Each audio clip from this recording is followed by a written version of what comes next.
જૂનાગઢ જિલ્લાના ભેસાણ તાલુકામાં કોંગ્રેસ દ્વારા વિવિધ જનહિતના પ્રશ્નોને લઈને મામલતદારને આવેદનપત્ર પાઠવવામાં આવ્યું છે। કોંગ્રેસે સતત વધી રહેલા ભાવ વધારા, ડીઝલની અછત અને ભાવ વધારા સામે ઉગ્ર વિરોધ નોંધાવ્યો છે।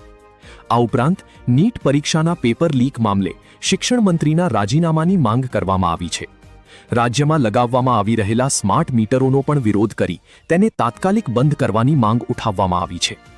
કોંગ્રેસે રાંધણ ગેસ, ખાતર, દવા અને કૃષિ સંબંધિત ચીજવસ્તુઓના વધતા ભાવોથી સામાન્ય લોકો અને ખેડૂતોને પડી રહેલી મુશ્કેલીઓ અંગે સરકારનું ધ્યાન દોર્યું છે।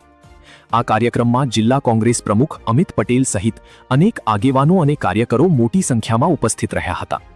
રિપોર્ટર જયરાજ ભાયાણી, ભેસાણ। અમિત પટેલ, જૂનાગઢ જિલ્લા કોંગ્રેસ પ્રમુખ। આજે ભેસાણ તાલુકા કોંગ્રેસ સમિતિ દ્વારા અમારા પ્રભારી શહેનાજબેનની ઉપસ્થિતિમાં સૌ મુખ્ય આગેવાનો, સ્થાનિક સ્વરાજની ચૂંટણી લડેલા સૌ જે અમારા ઉમેદવારો એની ઉપસ્થિતિમાં ખેડૂત ભાઈઓ અને ગ્રામ્યના ગામડે ગામડેથી આવેલા એક સંનિષ્ઠ કાર્યકરોની ઉપસ્થિતિમાં આજે ભેસાણ મામલતદારશ્રીને આવેદનપત્ર આપવામાં આવ્યું છે।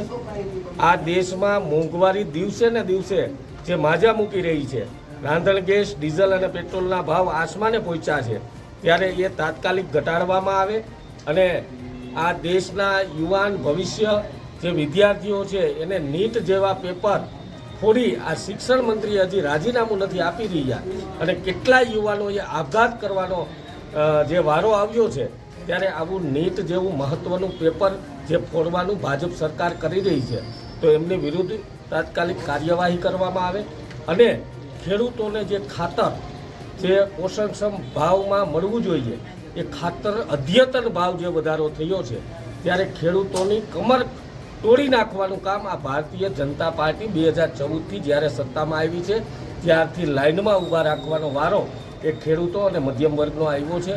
આજે મામલતદારશ્રી મારફત આ ગુજરાતના મુખ્યમંત્રીને આવેદનપત્ર આપ્યું છે કે તાત્કાલિકપણે આ તમામ મુદ્દાઓને લઈ અને સૌથી મહત્ત્વનો એક એ પણ મુદ્દો છે કે જે સ્માર્ટ મીટર લગાવી રહ્યા છે, ખેડૂતોના ઘરે જઈ અને સ્માર્ટ મીટર લગાવવાનું કામ જે આ સરકાર હીન કૃત્ય કરી રહી છે, જ્યારે બહુમતી લોકો જે કાયદાનો વિરોધ કરતા હોય તો એ કાયદાને રદ કરવો જોઈએ, એ બંધારણમાં જોગવાઈ છે, ત્યારે આ કાયદાનો વિરોધ કે સ્માર્ટ મીટર અમારે જોતું નથી, તેમ છતાંય આ ઘરે જે સ્માર્ટ મીટર ફરજિયાત લગાવવાનું જે કાવતરું ભાજપ દ્વારા થઈ રહ્યું છે એનો સખત શબ્દોમાં વિરોધ કરીએ છીએ।